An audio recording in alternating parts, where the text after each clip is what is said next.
सबसे बुरे टीचर के पास बेकार तकनीकी होगी। अगर हम तुम्हें मार मार कर घायल भी कर दें तो भी कोई तुम्हें बचाने नहीं आएगा। ज्यादा दादागिरी नहीं करोगे तो शायद कुछ दिन और जिंदा रह लोगे, वरना हमें तुम्हें मार मार कर यहाँ से भगाने में ज्यादा समय नहीं लगेगा। विपिन को न केवल सालाना रैंक 0 मिली थी, बल्कि उसकी तकनीक भी बहुत अच्छी नहीं थी। ऐसी तकनीक का होना या ना होना एक जैसा ही था। इसी वजह से उसे सलाह देना भी नहीं आता था। जब विपिन में ही इतनी काबिलियत नहीं कि सामने वाले को शर्त मानने पर विवश कर सके, तो वे भला उससे थप्पड़ क्यों खाएंगे? उनका मुकर जाना कोई ताज्जुब की बात नहीं थी। विपिन फिर भी मुस्कुराकर बोला, ओह ऐसा है क्या? तो तुम लोग शर्त पूरी नहीं करोगे। ठीक कहा। तुम खुद को क्या समझते हो? मुझे चाटा मारोगे? उससे पहले चाटे मार मार कर मैं ही तुम्हारी जान ना ले लूं। विपिन को पीछे ना हटते देख समर्थ ने उसे उकसाया और मारने के लिए आगे बढ़ा। वैसे तो समर्थ कमेटी का ही टीचर था, लेकिन उसकी तकनीक कमजोर नहीं थी। वो लड़ाकू 4 लेवल की आखिरी स्टेज पर था। लड़ाकू के 9 लेवल होते थे। हर एक लेवल में मुश्किलें और बढ़ जाती थी। जितना बड़ा लेवल होता था उसे पार करना उतना ही ज्यादा कठिन था। हर लेवल में 4 स्टेज होते थे, आसान, बीच, अच्छा और शीर्ष का। विपिन स्कूल का सबसे छोटा टीचर था। वो सिर्फ 19 साल का था और उसकी तकनीक लेवल 3 शीर्ष की थी। समर्थ उससे 1 लेवल ऊपर था। 1 लेवल का अंतर भी बहुत बड़ा होता था, इसलिए 2 अलग लेवल के लड़ाकू का आपस में लड़ना सामान्य नहीं था। सबको लगा कि समर्थ जरूर विपिन के गाल पर मार देगा और विपिन वहीं बेहोश हो जाएगा। लेकिन तभी एक जोर की आवाज हुई और समर्थ के गाल पर एक निशान उभर आया। उसके कुछ दांत टूटकर गिर गए और खून बहने लगा। ये कैसे मुमकिन है? तभी के पैरों तले जमीन खिसक गई। लेवल 4 में इंसान की मसल्स, हड्डियां और यहाँ तक कि त्वचा भी मजबूत हो जाती है, जिससे उसकी ताकत में तेजी से इजाफा होता है। लेवल 3 और 4 में जमीन आसमान का अंतर था। फिर भी लेवल 3 के विपिन ने केवल 4 के लड़ाकू की सिर्फ 1 थप्पड़ से ही इतनी बुरी हालत कर दी, यकीन नहीं हो रहा। वैसे भी पिछले साल की सालाना एग्जाम में ही तो विपिन अपनी तकनीक के बेकार होने का सबूत दे ही चुका था। फिर अब वो इतना अच्छा कैसे हो गया, इतना मजबूत? साहिल चीखा, ये तो इत्तेफाक से हुआ, बस इससे डरने की जरूरत नहीं है। एक और टीचर ने साहिल की हाँ में हाँ मिलाई और विपिन को मारने आ गया है। समर्थ की तरह ही वो भी लेवल 4 शीर्ष का लड़ाकू था। उसकी मसल्स, हड्डियां और त्वचा भी लोहे की तरह मजबूत थी। ऐसा लगता था कि उसे कोई नहीं मार सकेगा। तुम्हें अभी तुम्हारी जगह दिखाता हूँ। आगे बढ़, उस टीचर ने तेवर चढ़ाते हुए मारने के लिए अपना हाथ उठाया। धाड़ धाड़ धाड़, हवा में बम फटने जैसी आवाज हुई। थप्पड़ खाकर भी विपिन टस से मस नहीं हुआ। अपनी केवल 2 उंगलियों से उसने एक एंगल पर वार किया। लोहे के शरीर वाला ये टीचर एक चीख के साथ ही जमीन पर गिर पड़ा और बेहोश हो गया। क्या 2 वार से विपिन ने लेवल 4 के 2 टीचरों को हरा दिया था? बच्चे 2 को ये समझ आ गया कि जिससे वे कमजोर समझ रहे थे वो इतना भी कमजोर नहीं था।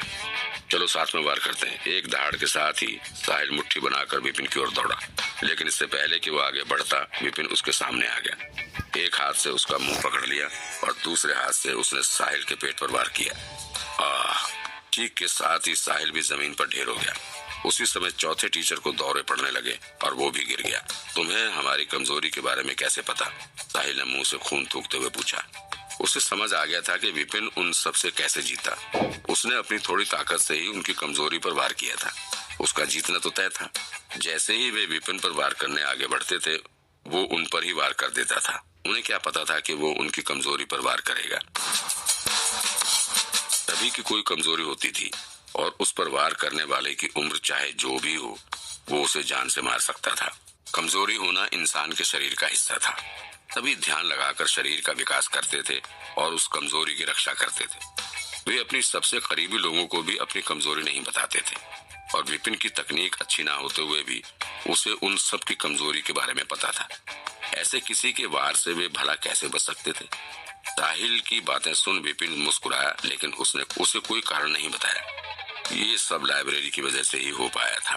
न सिर्फ उसे उनकी कमियों के बारे में पता था, बल्कि उसने उनकी निजी तकलीफ, ध्यान लगाने की मुश्किलें और उनकी कमजोरी के बारे में डिटेल से पढ़ा था। पृथ्वी का ना होकर भी उनकी कमजोरी से वो उनकी ही दुनिया में उन्हें हरा पाया, वो भी इतनी आसानी से। विपिन ठहाके लगाते हुए बोला, जब तुमने शर्त लगाई तभी तुम्हें उसके परिणाम के बारे में सोच लेना चाहिए था। अगर चुप कर शर्त पूरी कर देते तो तुम्हें इतनी परेशानी ना होती। साहिल गुस्से से चिल्लाया। तुम्हें ज्यादा उड़ने की जरूरत नहीं है। मुझे नहीं पता तुमने किस तरह का फरेब कर हम सबकी कमजोरी के बारे में जान लिया, लेकिन सबसे कम लेवल का टीचर होकर भी तुमने पब्लिक में बाकी टीचरों पर वार किया। इसलिए मैं तुम्हारी कंप्लेंट स्कूल हेड से करूंगा और तुम्हें टीचर का पद छोड़ना पड़ेगा। स्कूल में टीचरों के पद का अंतर बहुत साफ था। कोई छोटे लेवल का टीचर बड़े लेवल के टीचर पर वार नहीं कर सकता था। विपिन उम्र में भी छोटा था और स्कूल का सबसे कम काबिल टीचर भी था। अपने से बेहतर 4 टीचरों पर वार कर उसने स्कूल के नियम तोड़े थे। अगर इस विषय में स्कूल अधिकारी को पता चला तो जरूर कोहराम मच जाएगा। टीचर का पद चला जाना तो पक्का ही था, और तो और शायद उसे स्कूल से निकाल भी दें। लेकिन विपिन ने साहिल को जरा भी राहत ना दी। क्या हुआ, कराटे में मुझे ना हरा पाए तो नियम का बहाना दे रहे हो? समर्थ घमंड से बोला। जरूर, अगर तुम चुपचाप हार मान लो, हमसे माफी मांगो और फिर हमारा मन भरने तक मार खाओगे तो शायद हम तुम्हारी शिकायत ना करें, वरना स्कूल से निकाले जाने के लिए तैयार रहो। स्कूल से निकाले जाने पर ना टीचर रहोगे और ना नियम होंगे। अब तुम्हें बचाने वाला कोई नहीं होगा। अगर तुम मारे भी जाओगे तो भी कोई कुछ नहीं कहेगा। एक और टीचर हंसा। स्कूल के टीचरों की इज्जत उनके पद से ही थी। उसके स्कूल से निकाले जाते ही उसकी शोहरत भी खत्म हो जाएगी और तब हो सकता है ये लोग वाकई में उसे मारने की कोशिश करें। विपिन बड़े ही शांत चित्त से बोला, अगर तुम नियम की बात करोगे तो मैं भी नियमों की बात करूंगा। साहिल, तुमने 3 महीने पहले स्कूल के फंड से पैसे चुराए थे अपनी पत्नी को घर देने के लिए। 1 महीना पहले जब तुमसे श्रेष्ठ का सबसे कीमती फूलदान टूट गया था तो तुम्हें उसका इल्जाम एक स्टूडेंट पर लगा दिया और उस स्टूडेंट को स्कूल से निकाल दिया गया था। मैं अभी एक किस्से भी अधिकारियों को बता देता हूँ, फिर वही तय कर लेंगे कितने नियम टूटे हैं। तुम गुस्से से लाल साहिल का मोटा शरीर हिल रहा था। वो डर से कांप गया। उसके चेहरे का रंग फीका पड़ने लगा था, जैसे कोई भूत देख लिया हो। उसने तो कोई सबूत नहीं छोड़ा था। समर्थ और उसके दोस्तों को उसके इन कर्मों की भनक भी न थी, तो फिर इस आदमी को कैसे पता चला, वो भी इतनी डिटेल जानकारी के साथ? साहिल को नजरअंदाज करते हुए विपिन आगे बोला, समर्थ, तुमने जिस लड़की को अपमानित किया था उसने 3 साल पहले आत्महत्या कर ली थी। क्या वही भूत बनकर बदला लेने आई है? कुछ दिन पहले तुम्हारी पीठ पर निशान उभर आया था जो शायद उसी भूत का किया हो। समर्थ डरकर विपिन से दूर भागा। 3 साल पहले उसे एक स्टूडेंट बहुत पसंद आ गई थी। उसके पास जाने की कोशिश करने पर उस लड़की ने उसे रोक दिया था, जिससे गुस्से में आकर उसने उस लड़की को बहुत शर्मिंदा किया था। उसके बाद उस लड़की ने आत्महत्या कर ली थी। इस पूरे मामले को समर्थ ने टीचर का पद होने के कारण दबा दिया था। इस बारे में किसी को भी नहीं पता था। 3 साल से उसे यही डर था कि वही लड़की भूत बनकर बदला लेने आएगी। आधा महीना पहले ही उसकी पीठ पर इंसानी हाथ का निशान उभर आया था। वो अभी भी इसी बात से डरा हुआ था। विपिन की ये बातें सुन उसका पूरा शरीर सुन्न पड़ गया था। अखिल, आपने अपने ही भाई का कारोबार छीन लिया और उसे जहर देकर मार दिया। अगर ये बात स्कूल में फैल गई तो क्या आप लोग स्कूल में दोबारा पढ़ा सकेंगे? आपने इतना बड़ा तो कोई जुर्म नहीं किया, लेकिन आपको पुरानी चीजें जमा करने का शौक है और उसी शौक के चलते आपने अपने कई स्टूडेंट से महंगे तोहफे लिए। वो हीरे की अंगूठी जो आप पहनते हैं वो भी तो आपको किसी की सिफारिश लगाने के बदले में ही मिली है ना? क्या मैं उस स्टूडेंट और उस सिफारिश के बारे में बताऊं? विपिन बोलता ही जा रहा था। तुम इंसान नहीं हो, तुम शैतान हो। बाकी दोनों टीचरों की भी डर के मारे गिग्गी बंद गई थी। उन्होंने जो भी किया था बहुत ही सावधानी से किया था। उन्होंने इस बात का पूरा ध्यान रखा था कि कोई सबूत या गवाह ना बचे। तो फिर इसे ये सब कैसे पता? ये तो ऐसे बात कर रहा है मानो इसने खुद अपनी आंखों से उन्हें ये काम करते देखा था। जब विपिन ने उन्हें हराया तब उन्हें सिर्फ शर्म आई थी, डर नहीं लगा था। लेकिन ये सब सुनकर उन्हें सच में विपिन से डर लग रहा था। वे सोच सकते थे कि अगर ये जानकारी बाहर किसी को भी पता चली तो टीचर का पद तो जाएगा ही, शायद उन्हें कोर्ट से मौत की सजा भी मिले। हमसे गलती होगी विपिन सर, आप तो महान हैं, प्लीज हमें माफ कर दें। वे विपिन से दया की भीख मांगने लगे। विपिन उनका मजाक बनाते हुए बोला, मैं बहुत आलसी हूँ, मुझे कोई फर्क नहीं पड़ता कि तुमने आज तक क्या किया है। बस मुझे गुस्सा दिलाना बंद कर दो। अगर आगे भी तुम बदले नहीं और ऐसी ही हरकतें करते रहे तो मैं इस बात पर पूरा ध्यान दूंगा कि तुम्हें तुम्हारे कामों के हिसाब से ही सजा मिले। अगर ये लोग उसे परेशान ना करें तो विपिन को इन लोगों से कोई फर्क नहीं पड़ता था। लाइब्रेरी की मदद से वो इन सब को जान सकता था, उनके जुर्म, उनका व्यक्तित्व, सब कुछ। अभी तो उसने केवल कुछ पन्ने ही पढ़े थे। वो इस दुनिया में हीरो बनने नहीं आया था। किसी ने आज तक क्या किया या आगे क्या करेगा उससे उसे कोई मतलब नहीं था। अगर वह उसके रास्ते में ना आए तो वो कुछ नहीं करेगा। इन लोगों को बिना कारण उससे झगड़ा नहीं मोल लेना चाहिए था, लेकिन उन्होंने फिर से ऐसा किया तो विपिन भी उन्हें अच्छे से समझा देगा कि असली मौत क्या होती है, ताकि वे दोबारा ऐसा करने की सोचेंगे भी नहीं। हम फिर कभी ऐसे काम नहीं करेंगे। विपिन सर, ये लीजिए, आपको जितने टोकन चाहिए उतने ले लीजिए। विपिन को वहां से जाते देख उन्होंने चैन की सांस ली। 1 घंटे बाद वो बड़े ही जोश से बिल्डिंग से बाहर निकला। अगर वो पहले वाला विपिन होता तो वो आज फिर पिटता, लेकिन लाइब्रेरी ने उसे बचा लिया। शायद इस दुनिया में आना ही वरदान होगा मेरे लिए। मुझे तो ऐसी ही जिंदगी चाहिए थी। विपिन एक ठंडी सांस भरते हुए बोला। पिछले जन्म में वो एक लाइब्रेरियन था। उसकी जिंदगी सिर्फ लाइब्रेरी और घर तक ही सीमित थी। अगर वो वहीं रहता तो सैलरी लेता और बिना किसी लक्ष्य के जिए जाता, लेकिन यहाँ हालात अलग थे।